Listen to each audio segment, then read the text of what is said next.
En 1972, un avión uruguayo cayó en la cordillera de los Andes. Milagrosamente, hubo sobrevivientes, pero tuvieron que sobreponerse a desafíos durísimos. Netflix acaba de producir una película sobre la tragedia y volvió a instalarse el tema. ¿Se puede comer carne humana?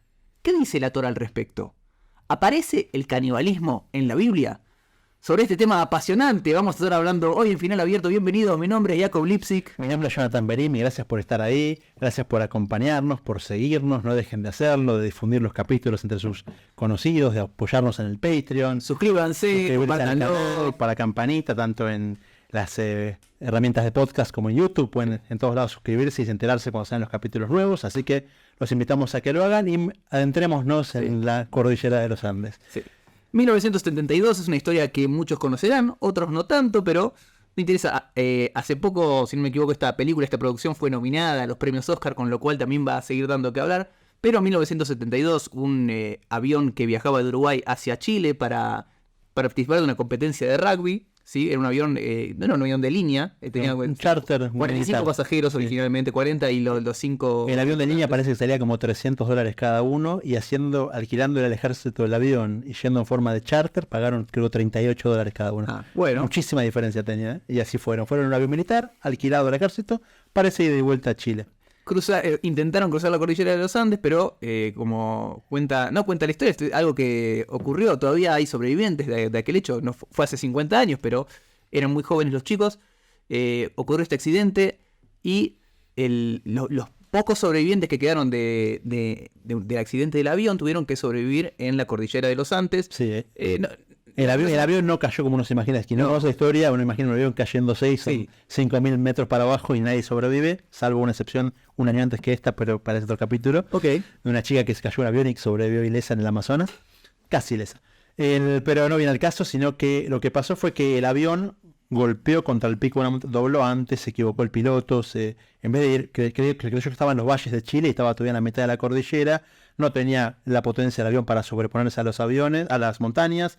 En un momento se cruzan con un pico, el pico golpea el avión y el avión baja deslizándose por la ladera de la montaña. También milagroso que no se haya roto en la mitad una piedra, un bloque de hielo y lo destruía por completo, hasta que frenó en la cordillera y con muchos heridos. No, bueno, pero no es que aterrizó así. Se partió el avión, el avión se partió, sí, y la parte que... Claro, donde están los sobrevivientes... Al final aterrizó, se deslizó sobre su fuerza. La parte donde los sobrevivientes estaban fue la parte que no fue la cola que se partió, sino que fue la parte del fuselaje que se deslizó justamente... Pegó en el pico de la montaña, cayó sobre la nieve, tipo amortiguando el golpe, y se deslizó hasta frenar en un valle desértico, un valle donde hay nieves eternas. Hoy en día está bastante más derretido por el calentamiento global, casi hay épocas del año que no hay nieve, pero en ese momento aparte todavía estaban saliendo del invierno, era octubre, así que nieves eternas, cero fauna, cero flora, ellos solos con los pedazos del avión y la nieve alrededor. En definitiva, los pocos sobrevivientes que quedaron, no vamos a hacer un raconto de toda la película. No es que no hay spoiler para nada de toda la historia. No es que hay un spoiler porque ya sabe más o menos cómo terminará. Y aparte porque Netflix pagó varios millones para hacer una película. Pero en definitiva sobrevivieron unos pocos y llegó el 10º día, después de comer lo poco que tenían, muriéndose realmente de hambre. Sí. Muchos murieron de las heridas, quedaban ya poco, quedaban casi más o menos la mitad del grupo. Sí. Y llega el día 10 de vuelta. Probaron comer lo que había. Barro. Sí, barro. Nieve. Casi no conseguían barro, nieve, tenían que derretirla porque si no se les reventaba la boca. Claro. Y lo poco que tenían, tenían una lata de mariscos y unas galletitas que fueron racionalizándola lo que pudieron. Después queden con un avión los ventos, se comieron todo lo que quedaba. Después se quedan sin nada, un par de chocolates. Entonces estaban desesperados, 10 días sin comer y el cuerpo se empieza a debilitar, se empieza a consumir. O sea, el cuerpo, como todos saben, se consume primero las grasas, después empieza con el resto de tejidos hasta que en un momento desaparece el propio cuerpo. Entonces estaba en esta situación complicada de estar en la mitad de la cordillera, sin conexión con el mundo, habiendo escuchado por una radio que lograron armar, salvar y después rearmar. Sí, eso no sé, creo que lo muestra la película, no sé qué tan, cómo fue. No, fue tan claro, dejamos de buscar. Sí, se enteraron por la radio porque había un informativo a la mañana que lo lograban captar. Entonces escuchaban ese informativo, terminó la búsqueda, cuando se derrita el hielo buscaremos los cuerpos. Entonces era la desesperación total. Abandono, dependían de ellos mismos, no tenían alimentación, no tenían nada que una fuente de calorías, de alimento. Excepto una pila de cuerpos, ¿no? Que es lo que estaba ellos tenían refugio en la parte del avión que todavía estaba entera. Del otro lado, afuera, estaban la montaña de cuerpos, que es interesante, que el frío lo que los mantuvo, no se pudrió la carne, ¿no? Y como se imaginarán, porque habrán visto y habrán cliqueado para escuchar este programa, se da el dilema, bueno, comer carne humana o no. Finalmente deciden comer, ¿sí? Muy a poco. Algunos tenían obviamente una inquietud moral si hacerlo o no se puede, etcétera. Al final deciden hacerlo. Y después de 72 días, imagínese usted, señora, señor, que está en su casa, imagínense, ¿se acuerda lo que hizo hace 2 meses? Bueno, súmenle 2 meses y medio, 72 días en el medio de la nada. Hubo 2 que fueron a buscar ayuda, 2 de los 16 que dijeron, ya está, basta, estamos hartos de acá, había bajado un poco la nieve, se fueron caminando, al final lo encontraron a un campesino, un arriero, muy bien, chileno. Pero 72 días sobrevivieron gracias a que tomaron la dura decisión de comer carne humana. Sí, alimentarse con los cuerpos de tripulación, amigos, conocidos, familiares, porque como era un charter, no eran desconocidos, claro. La mayoría se conocían entre sí. Bueno, de hecho los sobrevivientes al final se convirtieron en personas que dieron muchas charlas respecto de manejo de grupo, de cómo sobreponerse a la adversidad, etcétera. Pero la pregunta que a nosotros nos compete el día de la fecha es, obviamente, siendo un programa dedicado a vincular actualidad con el judaísmo, ¿qué opinaría, o qué opina, mejor dicho, la Torá respecto a esta situación? ¿Está permitido comer carne humana o no? Un solo dato, uno de los sobrevivientes, tal vez uno de los más conocidos, que se llama Carlos Páez Vilaró, el hijo... Carlos Páez, Vilaró es el padre. ¿Él es Vilaró? Creo que es Páez Rodríguez. Ok. Bueno, el hijo de Carlos Páez Vilaró, un artista uruguayo que muchos conocerán. Tuve la oportunidad de conocerlo. Yo también tuve la oportunidad, me emocioné mucho. O sea, me gustaba, siempre me gustaba Casa Pueblo, que es este lugar, y después me enteré cuando yo era muy chico. En definitiva, él, en una entrevista que dio hace poco, le preguntan, ¿vos te arrepentís de algo? Sí. De haber esperado tanto tiempo. Tendríamos que haber empezado a comer carne humana antes. ¿Sí? Sí, o sea que está completamente asumido. Sí, estaba totalmente... Ellos tuvieron cuentan en esta entrevista que al principio tuvieron mucha culpa, pero después recibieron cada uno respecto de sus líderes religiosos, les dijeron que hicieron lo correcto y demás. Eran todos cristianos porque eran una Old Christian School, algo se llamaba el equipo, Old Christian Rugby. Era un equipo de rugby de una escuela cristiana, la mayoría pertenecían a ella y eran todos de religión cristiana. ¿Qué diría el judaísmo al respecto? Esa es la pregunta. Así es. Y para empezar, como siempre nos gusta, como siempre me gusta por lo menos, es buscar fuentes. ¿Pasó esto antes? ¿Tenemos una referencia sobre la cual hablar? La primera referencia que hay es quizás la más conocida, que es cuando el judaísmo en la Torá muchas veces habla de las consecuencias por el comportamiento humano. Si te vas a portar bien, va a pasar tal cosa, si te vas a portar mal, va a pasar tal otra. Claro. Y en la perashá de Kitá Bo, donde están las famosas maldiciones por la gente que no se comporta como corresponde, una maldición dice: comerás el fruto de tu vientre, la carne de tus hijos y de tus hijas que te ha dado Hashem a ti, será tu alimento. Esto estamos viendo en Devarim 26, 30, 53, para el que lo quiere ver de adentro. Pero vemos como que es una maldición llegar a ese extremo de alimentarse con los hijos que uno quiere criar y que sean grandes y que lo continúen y no al revés. Esto como se puede ser poético, teórico, amenazante, que quizás ocurra en algún momento. Esta maldición es una maldición. Es una maldición que se cumplió y 2 veces en la historia del pueblo judío, en la historia del Tanaj. Una que es no tan conocida, que mucha gente conoce al rey Salomón, creo que hablamos de un capítulo del rey Salomón, ¿puede ser? ¿O todavía no hicimos algo? Hicimos el Bet HaMikdash y hablamos un poquito ahí. En un momento, todos conocen el juicio salomónico. 2 mujeres van al rey Shlomo, que ambas tenían un hijo. El primer día del reinado. Sí, un hijo se murió y no sabían, y las 2 argumentaban que el propio era el vivo, que el muerto era el de la otra. Bueno, este es el famoso juicio salomónico. Hay un juicio parecido que se da con el rey Jehoram, un rey de Israel, malvado, no fue un rey ejemplar para nada. Por eso no tuvo película. Hijo de Ahab, otro gran ejemplo de maldad en el Tanaj, en la historia, en la Biblia judía. Y en un momento ocurre que había una hambruna total. Se habían portado mal, el profeta Elisha dijo que va a haber 7 años de hambre y estaban realmente pasándola mal, una hambruna muy grande. El rey de Aram, que se llama Ben-Hadad, él dice: aprovecho, ataco y conquisto. Entonces sitia la ciudad de Shombrón, que era la capital del reino de Israel. Entonces estamos hablando de que había hambruna y aparte el sitio de la ciudad era situación catastrófica. Al punto tal que el Tanaj, para esto estamos hablando de Melahim Bet, Reyes 2, capítulo 6, toda la historia está muy interesante. Dice el Tanaj, la cabeza de un burro, no un burro entero, ¿viste? Cabeza de ganado, no piensa el ganado entero, no. La cabeza del burro se vendía en 80 shekel de plata, que era una fortuna. ¿Y quién quiere una cabeza de burro? Que comías los sesos de adentro. Claro.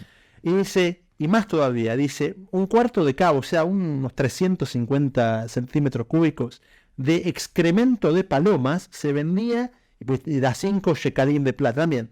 Estamos hablando de que la gente compraba excremento de paloma para ver si en el excremento encontraba algún granito de trigo y poder comérselo, o sea, desesperación total.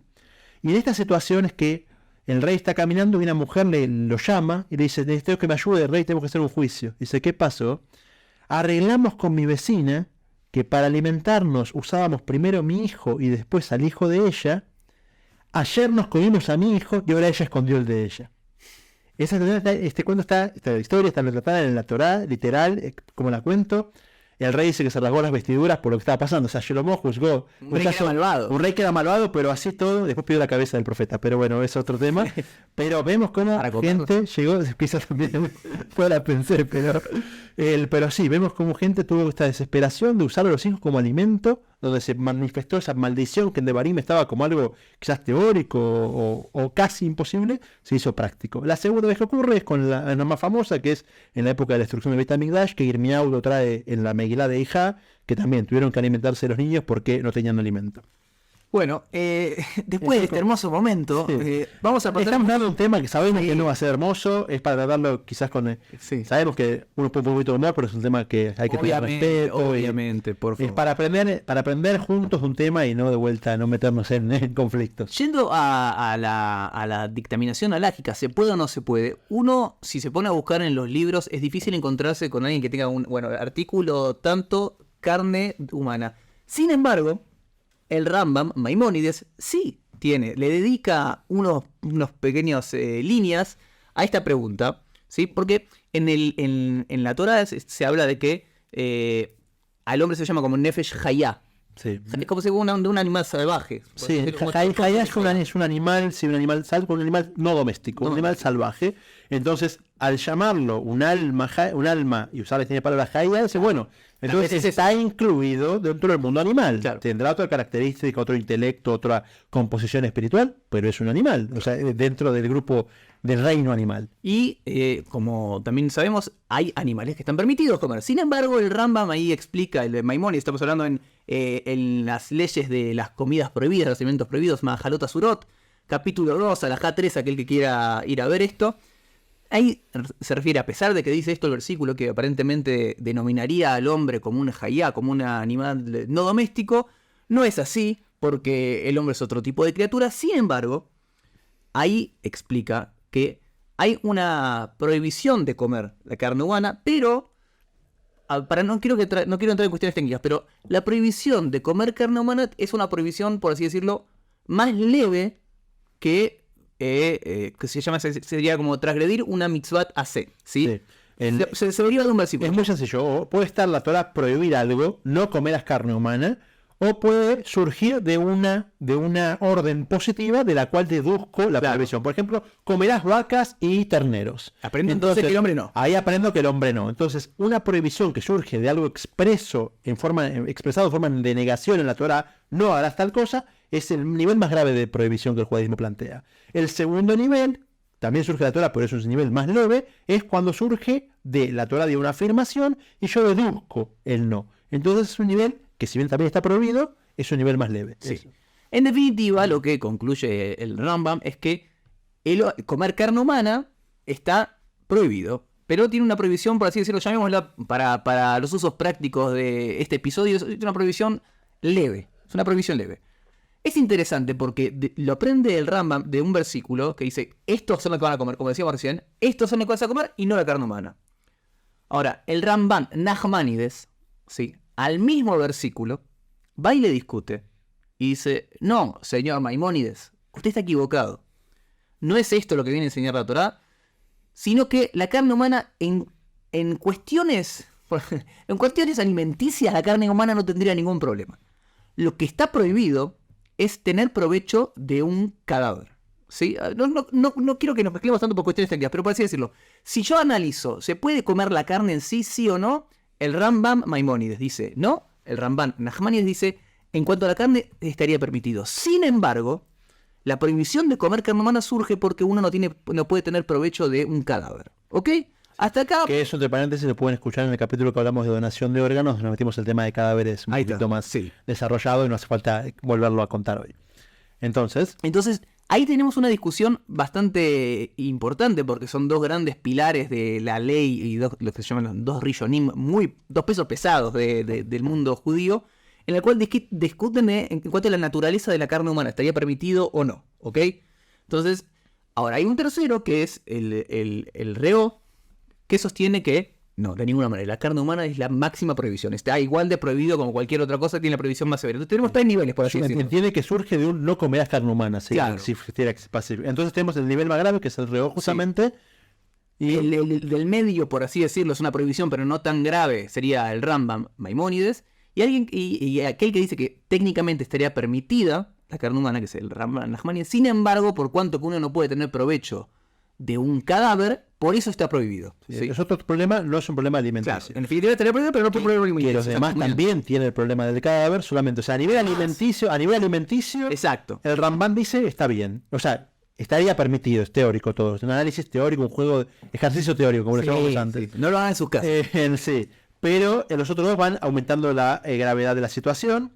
Hay un caso que está en el Talmud, que es quizás base de un análisis interesante, que es el niño lactante, cuando el niño toma leche de su madre. Sí. Hay una regla que tiene la ley judía, que es que tenemos que determinar la aptitud o no aptitud de un alimento por su origen. Se llama kola yotzemina taor, kola yotzemina tame, tame. Todo lo que sale de algo impuro es impuro, lo que sale de algo puro es puro. ¿A qué me refiero?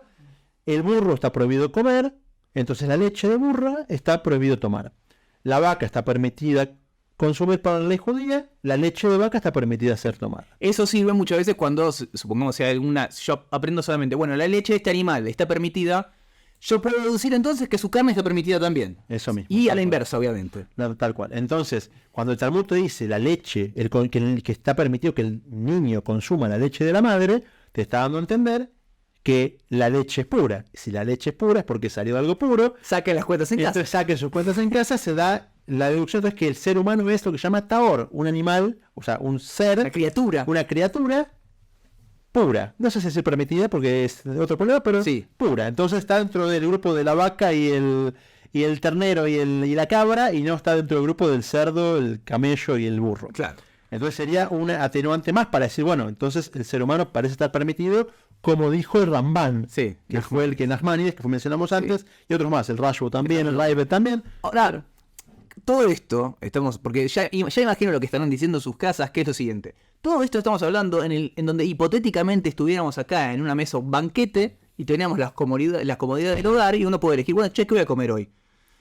Ahora, hay otra ley que choca y que se pone en contacto con toda esta discusión respecto a y por eso lo mencionamos, lo que ocurrió ahí en la montaña y demás, que tiene que ver con la ley de Pikuach Nefesh, ¿sí? Y acá se van juntando las cosas, porque en definitiva, por más que uno elija cualquiera de los tres niveles que mencionamos antes, Reo, Rambam o Ramban, en definitiva está prohibida, por A o por B, está prohibida comer carne humana. Sin embargo, hay otra ley que se aplica a distintos aspectos de la vida judía que tiene que ver con Pikuach Nefesh, que es cuando está en riesgo la vida misma. Un ejemplo clásico es, por ejemplo, el judaísmo ordena cuidar el Shabbat, ¿sí? Sin embargo, ante cualquier situación que pueda estar en riesgo la vida, nosotros rompemos el Shabbat porque priorizamos la vida. ¿De dónde aprendemos eso? Porque la Torah dijo que es lo que se llama Torat Haim. Nos dieron del versículo Behai Baem. Sí. Nosotros tenemos que vivir por las mitzvot, no morir por las mitzvot, ¿sí? Entonces, en una situación en la cual está en riesgo la vida, uno tendría permitido, esto de vuelta, siempre analizando muy bien el caso, no estamos hablando de tendríamos que dedicarnos un episodio a Pikuach Nefesh tal vez, pero cuando está en riesgo la vida, uno tiene que priorizar la vida y dejar a un lado las mitzvot, excepto en tres casos. Sí, toda la origen es una Gemara en Yomá 82a, donde dice nada detiene al permiso que te da el estar en riesgo de tu vida. O sea, ya deja de haber kasher, deja de haber Shabbat, si hace falta llamar por teléfono a la ambulancia, llamarla, tomarte un auto, comer un pedazo de jamón, lo que haga falta por Pikuach Nefesh, se puede. Con 3 excepciones, como dijiste, que son idolatría, inmoralidad sexual y asesinato. Sí, obviamente, lo que estábamos hablando hace que es muy importante, en el caso de lo que ocurrió con los rugbyers, no es que mataron a otras personas. Esta es la diferencia técnica, pero vale la pena mencionar, la diferencia entre canibalismo y antropofagia. Sí. Comerse, lo que ocurrió ahí es que estos rugbyers, estos chicos, comieron carne humana, pero no se mataron entre ellos para comer la carne. ¿Sí? Eso estaría prohibido, obviamente, por la Torá, porque no puedes matar a otros. Que de hecho pasó un caso, un naufragio famoso 2 siglos antes de este caso, donde naufragaron 150 personas y sobrevivieron 15 porque se fueron matando para alimentarse. Entonces, eso sí estaría prohibido porque justamente hay incluso el permiso de Pikuach Nefesh, que dijimos, está en riesgo tu vida, hacer casi lo que sea, matarlo está incluido en el permiso, entonces no se podría. En este caso no fue así, se fueron muriendo de causas naturales y ellos lo que hicieron fue alimentarse de ese cuerpo ya fallecido y no matarlo. Lo de antropofagia y canibalismo no estoy de acuerdo, me parece el tecnicismo que la gente usó. Si vas a la definición de la Real Academia Española, ¿es lo mismo? Antropofagia incluye también a otras especies que comen seres humanos. Un tigre que come ser humano es antropófago. Pero caníbal es un ser humano que come a otro y no hace falta meter la violencia en el asesinato. ¿Sí? Así que eso como una nota de color en lingüística. Pero hay mucha gente que trata de hacer, no eran caníbales, eran antropófagos. No, estás hablando, no sabes español, ¿viste? Claro, muy bueno. De hecho, ¿Vieron que educado el hijo no es español? El título del Clarín fue Canibalismo Permitido, fue un título de catástrofe tipo... ¿sí? Cuando se descubrió esto, porque al principio también se tapó. Lo quiero ver al que escribió esa nota. Le pidieron que Dios los perdone, decía tipo de una nota trágica. Pero bueno, como dijimos, volvemos al tema. Entonces estamos hablando de Pikuach Nefesh. Una situación de Pikuach Nefesh donde te permite saltar. Entonces, dijimos que había 2 problemas. El nivel de prohibición de la carne humana, ya sea cualquiera de los 3 niveles que dijimos antes, o el tema del beneficio de un cadáver, de un cuerpo muerto. Ambos se pueden saltear por el tema de Pikuach Nefesh. Claro. Ahora, es interesante mencionar un par de cosas. El Radbaz analizó este tema. Otro gran sabio, 250 años más o menos. Él hace una pregunta porque había un remedio que fabricaban en base a momias. O sea, no fue solamente saquear Egipto y llevarlo a Inglaterra, sino que encima algunas las procesaban, pero te vas a curar tomando esta sopa de momia.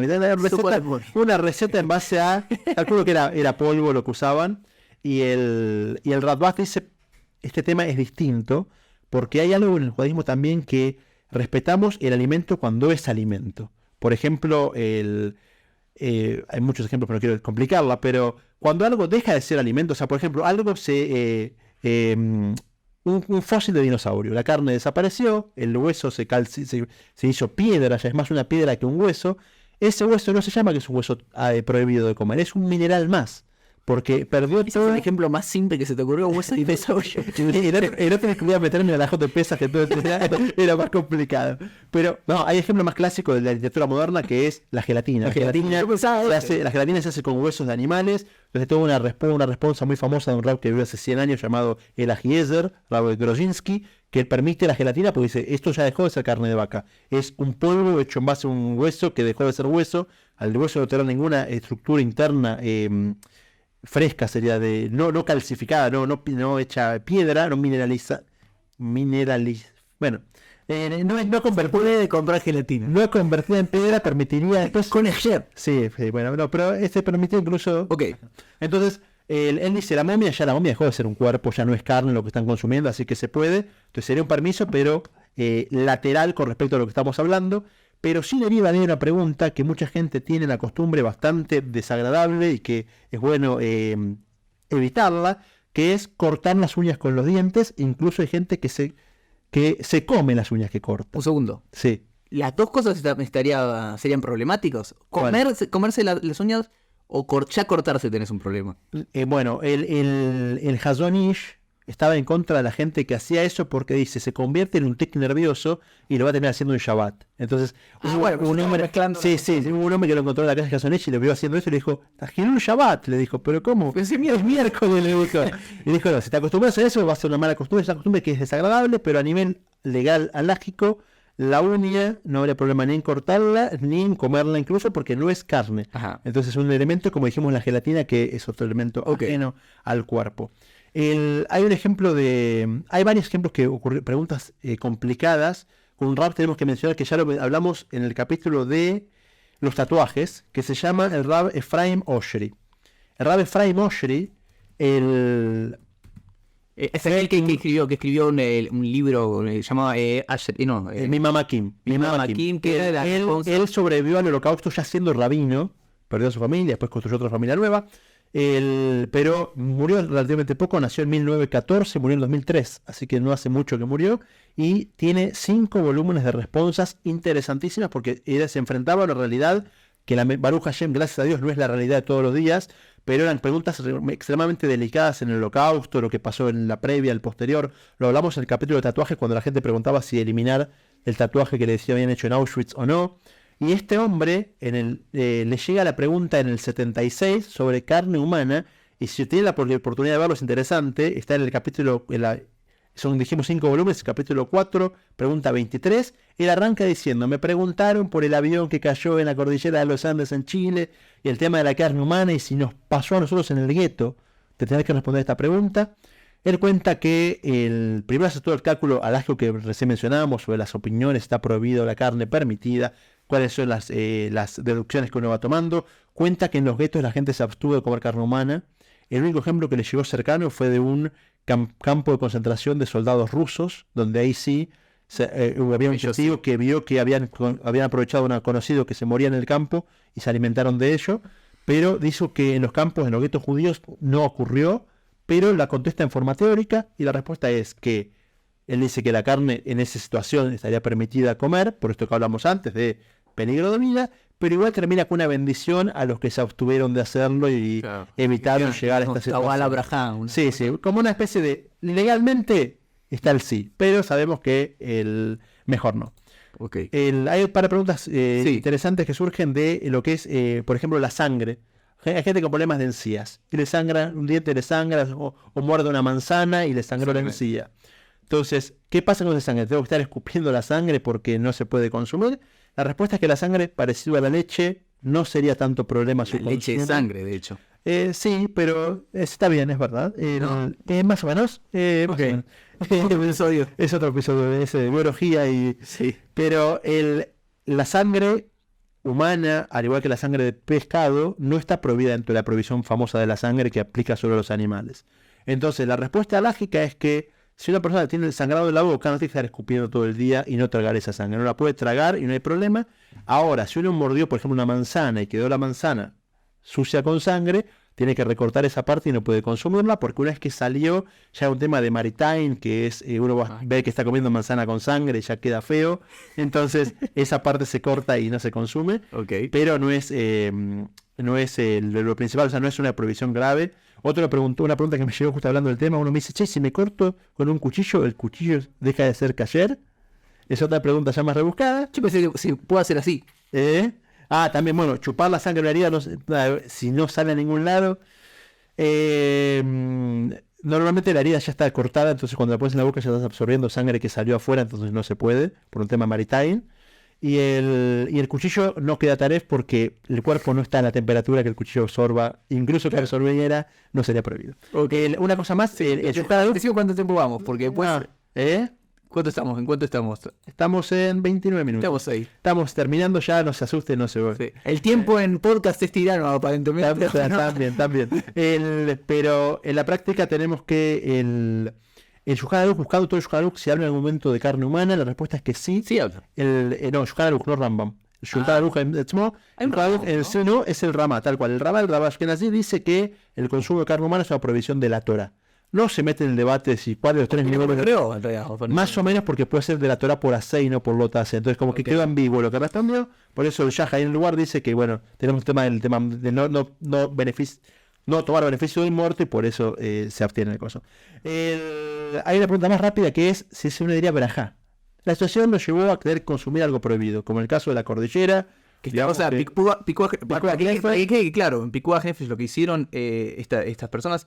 No solamente está permitido, entiendo yo que están obligados, uno tiene que preservar la vida y hacer en ese caso... A toda costa. Sí, en ese caso es una razón de fuerza ultra mayor, entonces todo lo que estamos hablando, si está permitido o prohibido, como decíamos recién, es de la comodidad del sillón, si puedo elegir comer esto o como un costillar. ¿Sí? Pero bueno. Costillar de vaca. De vaca. Por eso, sí. Pero bueno. O ni cordero, ¿no? ¿Cordero? También, porque todos los animales tienen costillas. Ahora, para la segunda clase de biología, el tema de qué animales tienen costillas y qué animales no. Hay un jugador de fútbol famoso que en un momento María Muñoz le manda José María Muñoz. José María Muñoz lo entrevista, viste, el jugador que corrió todo, le decían al jugador los 7 pulmones. Y le dice, la verdad que lo que corrió hoy parece que tiene 7 pulmones. Le dice, no, José, le dice, tengo uno, como todos.